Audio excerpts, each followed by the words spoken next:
Record అయితే 2 గంటలు కాదు 3 గంటలు తెల్లారిందా చెప్తా. ఎందుకంటే ఆత్మతో నింపబడిన సేవకుడు, అభిషేకంతో నింపబడిన సేవకుడు దమ్మంటే భూత పదం కదక్కాయి. చాలా మంది దమ్ము అనుకుంటే భూత పదం అనుకుంటారు. ఇదేంటి లోకానుసారమైన దమ్ము అంటే ఈక్వల్ టు ధైర్యం. భయాన్ని అణిచివేయటమే దమ్ము, ధైర్యం. ఆ ధైర్యం ఏంటంటే దేవుడే. మనకున్న ధైర్యం దేవుడేనమ్మా. అందుకే ఎల్లప్పుడూ ప్రార్థనలో పోరాడుతున్నాడంటే ఆ పోరాడే ప్రార్థనలో ఏముంటే ఎపఫ్రా పోరాడుతున్నాడు. ప్రతి ఒక్కరు ఆలోచన చేయండి. ప్రార్థనలో ఏముంటుంది?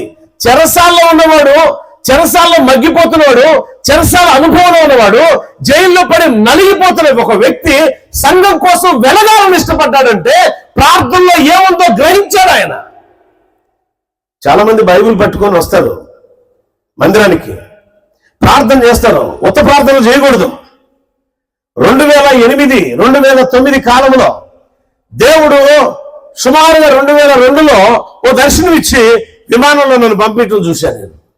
దేవుడు స్వయంగా మాట్లాడాడు. యెహోషువ గ్రంథాన్ని తెరచి, మీరు దీపాకండి రిఫరెన్స్ కాదు ఇది, యెహోషువ గ్రంథాన్ని తెరచి తన ఫింగర్ వేలుతో చూపిస్తున్నాడు. ఇట్లా చూపించి ఒక రాతి పలకిచ్చాడు నాకు.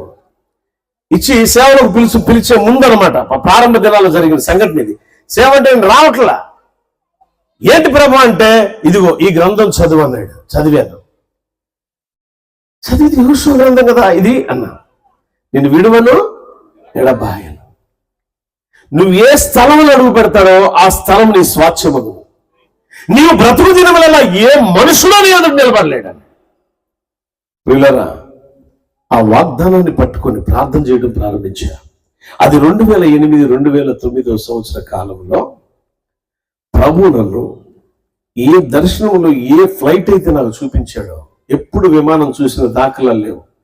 మా ఊర్లో యవన ప్రాయంలో ఉన్నప్పుడు, చిన్నపిల్లలప్పుడు కానీ పైన విమానం వెళ్తాడు. అబ్బా, దీంట్లో రామారావు వెళ్తున్నాడు, కృష్ణ వెళ్తున్నాడు, ఇంకా అక్కడ నాగేశ్వరరావు వెళ్తున్నాడు, చిరంజీవి కూడా వెళ్తున్నాడు అనుకుంటూ ఉండేవాడిని. అదే బతుకు.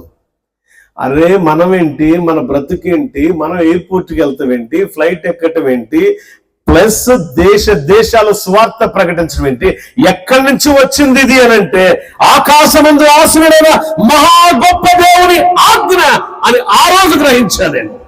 దేవుని స్తోత్రం, హల్లెలూయా. ఏమిలో చిన్న బ్యాగ్ లో 4 జతలు బట్టలు పెట్టుకొని ఇట్లా ఎట్లా ఇంతే, సూట్లు బూట్లు ఉండ వాడబుద్ధి కాదు నాకు. నేను ఇలానే ఉండటానికి ఇష్టపడతా. ఏ దేశం వెళ్ళినా వాళ్ళు బలవంతం చేసి ఖచ్చితంగా ఈరోజు సూట్ అయ్యాలంటే తప్ప ఆ దేశానికి వెళ్ళి